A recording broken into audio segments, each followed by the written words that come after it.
नमस्कार बालमित्रांनो, आपली शाळा हे यूट्यूब चॅनल आपलं सहर्ष स्वागत करत आहे। आज आम्ही आपल्यासाठी पुन्हा एकदा एक नवीन व्हिडिओ घेऊन आलेलो आहोत। आज आपण एकात्मिक पाठ्यपुस्तक इयत्ता 6वी आणि विषय आहे इतिहास आणि नागरिकशास्त्र। आज आपण नागरिकशास्त्र या पाठ्यपुस्तकातील पाठ क्रमांक 2 समाजातील विविधता या पाठाचा संपूर्ण स्वाध्याय सोडवणार आहोत। आपण समाजातील विविधता हा पाठ चांगल्या प्रकारे समजून घेतला असेल, तसेच या पाठाचे वाचन देखील केलेले असेल। तर आता आपण स्वाध्याय सोडूया। पहा स्वाध्याय, रिकाम्या जागी योग्य शब्द लिहा।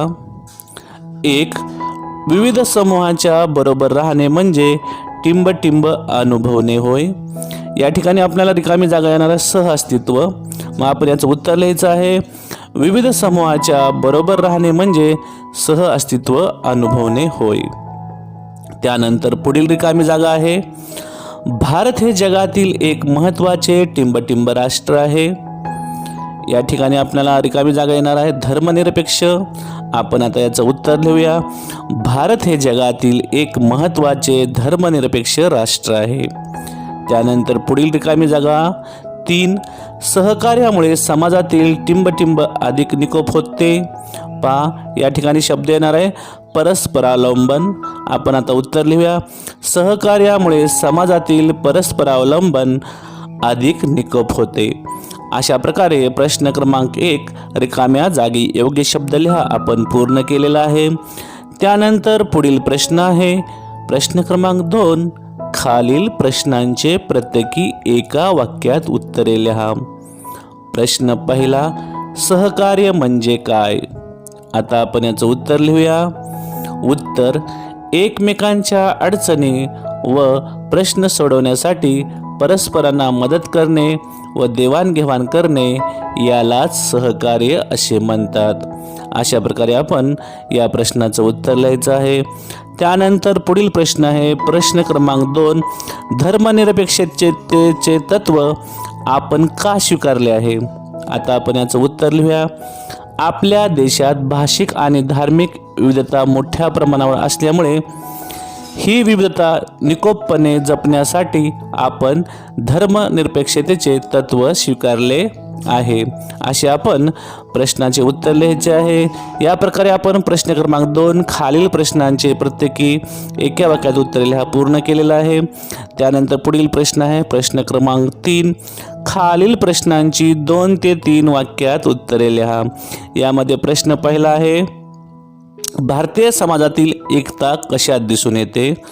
याचं आता आपण उत्तर लिहूया, भारतीय समाजात अनेक विविध भाषा, धर्म, संस्कृती, चालीरीती, परंपरा आहेत। देशाच्या विविध भागात वेगवेगळे सणवार, उत्साह आणि उपासनेच्या विविध पद्धती आहेत। 2. देशातील हे विविध समूह वर्षानुवर्षे एकत्र राहत आलेले आहेत। त्यांच्यात सर्व प्रकारची देवाणघेवाण होते। या सर्व गोष्टीतून आपल्याला भारतीय समाजात एकता निर्माण झाल्याचे दिसून येते। अशा प्रकारे आपण या प्रश्नाचं उत्तर पूर्ण करायचं आहे। त्यानंतर पुढील प्रश्न आहे प्रश्न क्रमांक 2, समाजात संघर्ष केव्हा निर्माण होतात? आता आपण याचं उत्तर लिहूया। 1. समाजात काही वेळा व्यक्तीमधील मते, विचार आणि दृष्टिकोन जुळले नाही तर संघर्ष निर्माण होऊ शकतात।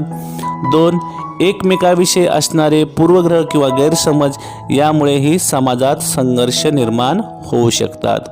अशा प्रकारे आपण या प्रश्नाचं उत्तर लिहायचं आहे। त्यानंतर पुढील प्रश्न आहे सहकार्यामुळे कोणते फायदे होतात?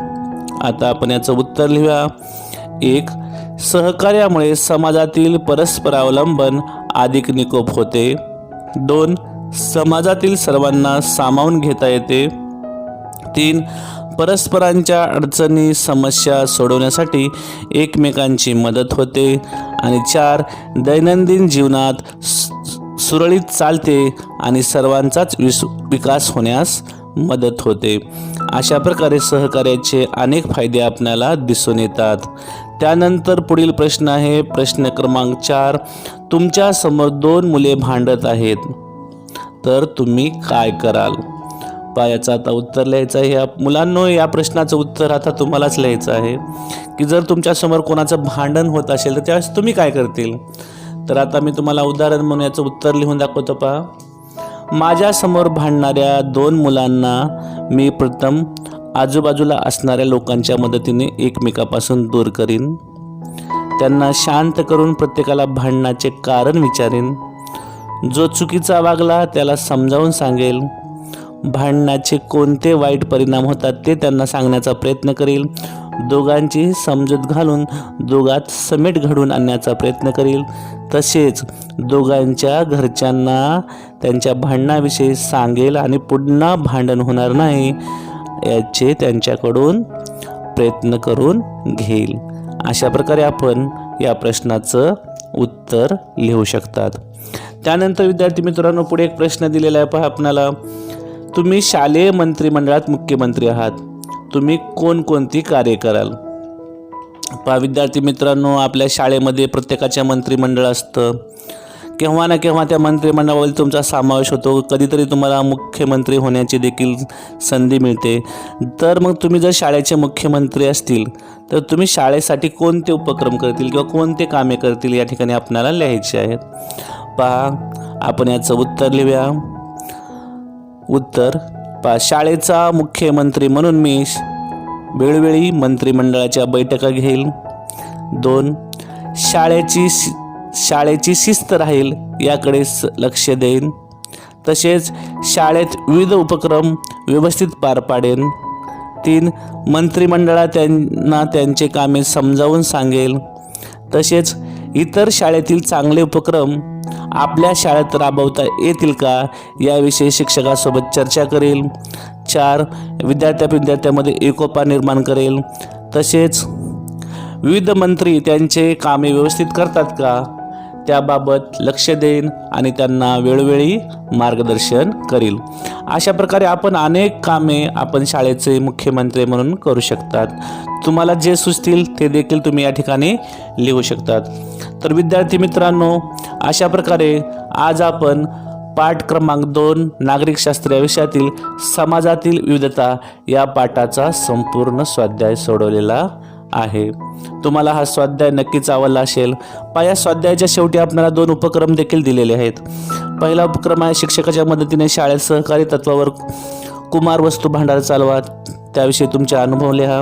आणि 2. शाळेत व वर्गात तुम्ही कोणकोणते नियम पाळता त्यांचा तक्ता तयार करून वर्गात लावा. हे उपक्रम आपल्याला आपल्या शिक्षकांच्या मदतीने शाळेमध्ये पार पाडायचे आहेत.